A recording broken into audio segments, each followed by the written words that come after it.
Assalamualaikum warahmatullahi wabarakatuh. Perkenalkan, nama saya Sylvia Netri dengan NIM 2121263. Di sini saya akan mempresentasikan mengenai materi saya, yaitu kisah Uwais Al-Qarni. Yang pertama, biografi Uwais Al-Qarni. Uwais Al-Qarni memiliki nama lengkap Abu Amru Uwais bin Amir bin Jaza Al-Qarni Al-Muradi Al-Yamani. Beliau adalah penduduk dari Qaran di Yaman. Ia lahir pada tahun 549 Masehi dari Bani Murad dan meninggal pada tahun 657 Masehi. Dan dia dimakamkan di Raqqah, Suriah. Ia juga pernah ikut dalam perang Siffin. Kemudian kita masuk kepada kisah Uwais Al-Qarni. Uwais Al-Qarni adalah seorang pemuda yatim karena ayahnya sudah lama meninggal dunia, miskin dan mempunyai penyakit kulit. Uwais berasal dari Yaman yang tinggal berdua dengan ibunya, di mana ibunya ini sudah tua renta, lumpuh dan buta.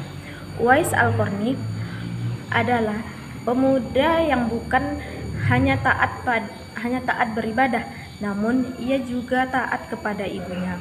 Uwais Al-Qarni ini sehari-hari mencari nafkah dengan mengembala atau berdagang dan mengembala kambing milik orang lain, di mana upah yang ia dapatkan juga tidak seberapa, sekedar cukup untuk makan sehari-hari dengan ibunya. Uwais Al-Qarni ini jika ada uang sisa tersebut ia gunakan untuk membantu tetangganya yang hidup miskin dan serba kekurangan seperti dirinya. Selanjutnya, menjadi pengembala kambing tak membuat Uwais Al-Qarni ini melupakan kewajibannya dalam beribadah, di mana bahkan ia dikenal sebagai pemuda yang amat patuh kepada Allah Subhanahu wa Ta'ala. Pada siang hari ia berpuasa dan pada malam harinya ia bermunajat kepada Allah Subhanahu wa Ta'ala. Uwais Al-Qarni ini kemudian mendatangi Nabi Muhammad SAW. Uwais Al-Qarni merasa sedih setiap kali melihat tetangganya yang lepas pergi menemui Nabi Muhammad SAW, di mana ia belum pernah bertemu dan dia sangat ingin bertemu dengan Nabi Muhammad SAW. Namun ibunya tidak bisa ia tinggalkan, di mana pada suatu hari ia mengungkapkan semua isi hatinya kepada ibunya, yang mana ia meminta izin untuk bisa bertemu dengan Nabi Muhammad SAW. Ibunya pun mengizinkannya untuk pergi ke Madinah. Setelah dia menempuh perjalanan yang cukup jauh, akhirnya Uwais Al-Qarni ini sampai juga di kota Madinah. Segera ia mencari rumah Nabi Muhammad SAW. Setelah ia menemukan rumah Nabi, diketuknyalah pintu rumah itu sambil mengucapkan salam. Namun yang keluar hanyalah seseorang seraya membalas salamnya. Segera saja Uwais Al-Qarni ini menanyakan Nabi yang ingin dijumpainya. Namun ternyata Nabi tidak berada di rumahnya. Beliau sedang pergi atau sedang berada di medan pertempuran saat itu. Uwais Al-Qarni hanya dapat bertemu dengan Siti Aisyah radhiyallahu anha, yaitu istri Nabi, di mana betapa kecewanya hati Uwais. Dari jauh ia datang untuk berjumpa dengan Nabi, namun Nabi pada saat itu tidak dapat dijumpainya. Dalam hati Uwais Al-Qarni bergejolak perasaan ingin sekali atau ingin menunggu kedatangan Nabi dari medan perang. Akhirnya karena ketaatannya kepada ibunya, pesan dari ibunya mengalahkan suara hati dan kemauannya untuk menunggu dan berjumpa dengan Nabi. Karena hal itu tidak mungkin Uwais ini lakukan. Dengan terpaksa ia pamit kepada Siti Aisyah, istri Nabi tersebut, untuk segera pulang ke Yaman, Dia hanya menitipkan salam pada saat itu untuk Nabi. Setelah itu Uwais pun segera berangkat pulang untuk mengayunkan langkahnya dengan perasaan yang amat sedih dan terharu. Peperangan saat itu telah usai. Kemudian Nabi pulang menuju Madinah. Sesampainya di rumah, Nabi menanyakan kepada Siti Aisyah, istrinya tersebut, tentang orang yang mencarinya. Nabi mengatakan bahwa Uwais anak yang taat kepada ibunya. Pada saat itu Nabi mengatakan bahwasanya Uwais ini merupakan penghuni langit. Mendengar perkataan tersebut, Siti Aisyah dan para sahabatnya saat itu tertegun.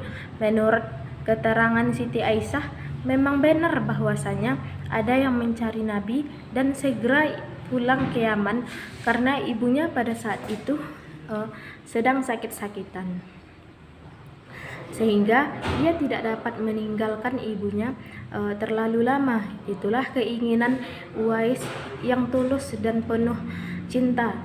Allah Subhanahu wa Ta'ala pun memberikan karunia kepadanya saat itu. Nabi Muhammad melanjutkan keterangan tentang Uwais Al-Qarni pada saat itu, di mana penghuni langit itu mengatakan kepada sahabatnya bahwasanya kalau kalian melihat seseorang lelaki mempunyai bulatan putih di tengkuknya, dia merupakan seseorang yang doanya sangat makbul.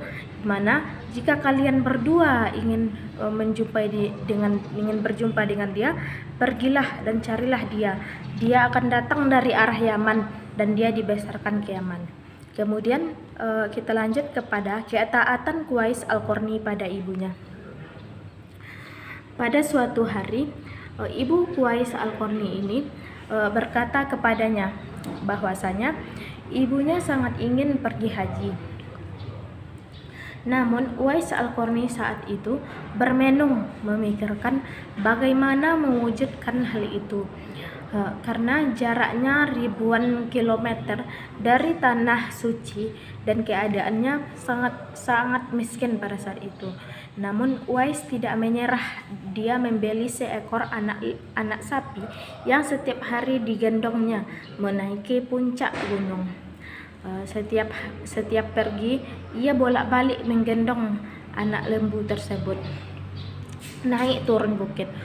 Ada yang mengatakan bahwasanya orang-orang yang melihat tingkah laku Uwais itu mengatakan bahwasanya perlakuannya itu aneh pada saat itu, di mana dia menggendong anak lembu tersebut setiap hari turun naik bukit di kala itu.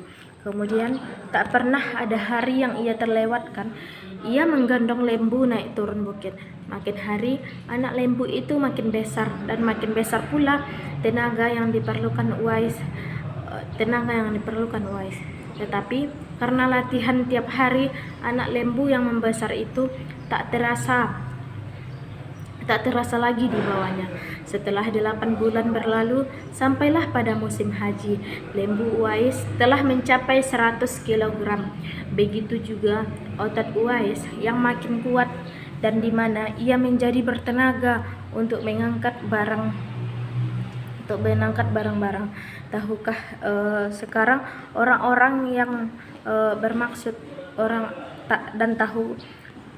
tahulah orang-orang tersebut di mana Uwais tersebut menggendong lembu itu setiap hari. Ternyata ia sedang latihan untuk menggendong ibunya. Uwais menggendong ibunya berjalan kaki dari Yaman ke Mekkah. Subhanallah, alangkah besar cinta Uwais pada ibunya.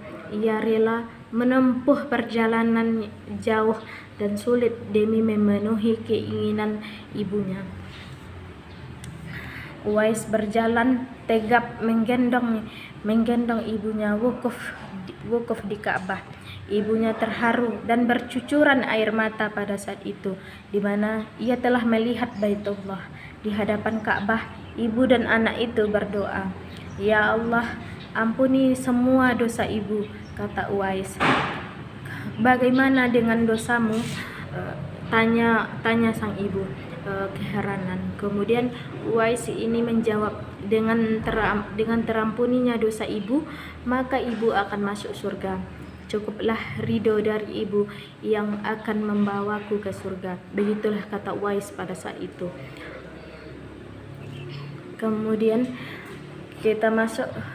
Kemudian Allah Subhanahu wa Ta'ala pun memberikan karunia untuknya, di mana Uwais seketika itu juga sembuh dari penyakit sopaknya. Hanya tertinggal bulatan putih di tengkuknya pada saat itu. Kemudian kisah keteladanan Uwais Al-Qarni. Yang pertama, Uwais Al-Qarni ini merupakan sosok pribadi yang sangat sederhana hidupnya. Dia tidak bergelimang dengan harta. Yang kedua yaitu tetap sabar menghadapi ujian dan cobaan yang menimpanya, dan ujian tersebut termasuk dengan penyakit kulit yang dideritanya. Yang ketiga yaitu Uwais Al-Qarni ini adalah orang yang sangat patuh dan taat kepada ibunya. Sebagian hidupnya dia gunakan untuk merawat dan mendampingi ibunya. Yang keempat yaitu Uwais Al-Qarni ini adalah sosok yang tawaduk dan zuhud. Kemudian kita masuk kepada wafatnya Uwais Al-Qarni. Beberapa tahun kemudian Uwais Al-Qarni ini meninggal dunia. Anehnya, proses pemakamannya dihadiri oleh ribuan orang yang berebut untuk merawat jenazahnya. Penduduk kota Yaman pada saat itu tercengang. Orang-orang yang mendatangi pemakaman Uwais Al-Qarni ini bukanlah orang yang mereka kenal. Padahal semasa hidupnya ia sangat miskin dan tidak memiliki apa-apa. Jadi bagaimana bisa ribuan manusia ini datang untuk mengurus jenazahnya dan pemakamannya ketika itu? Berita tentang keanehan pemakaman Uwais Al-Qarni ini menyebar dengan luas. Akhirnya penduduk Yaman tahu bahwa Uwais Al-Qarni ini ternyata bukanlah penduduk bumi. Ia bukanlah penduduk bumi. Ia adalah pemuda yang terkenal di langit dan tidak terkenal di bumi, dan dia adalah manusia tadi adalah malaikat yang dikirim oleh Allah Subhanahu wa Ta'ala kepadanya. Sekian materi yang dapat saya sampaikan. Salah dan janggal mohon dimaafkan. Assalamualaikum warahmatullahi wabarakatuh.